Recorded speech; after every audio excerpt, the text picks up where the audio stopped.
আমি হাঁটতে গেছি, হাঁটতে যাওয়ার পরে আমার মাথায় আসলো যে আমি চলতে থাকি, যাই কোন দিকে যাই বলতে পারি না। এক পর্যায়ে আমি অটো পাইছি, অটোতে উঠছি, মেরের বাজার নামছি। নামিয়ার পরে মনে চাইলো যে আমি আমার ওই জয়দেবপুর যাই, সিএনজি দিয়া জয়দেবপুর গেছি।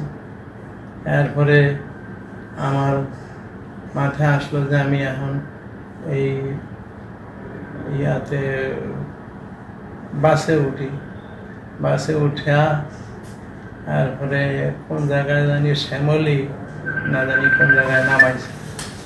এরপরে এইখান থেকে আমি আরেকটা বাসে উঠে গাবতলী গেছি। ওইখান থেকে আমি মনে চাইল যে আমি টিকিট করি, তো কই যাবো, আমার খেয়াল হলে যে আমি পঞ্চগড় যাই। পঞ্চগড় গভীর অনেক রাত্রে পঞ্চগড় নামছি। নামার পরে হাঁটতেছিলাম, কোন দিকে হাঁটতেছি আমি জানি না।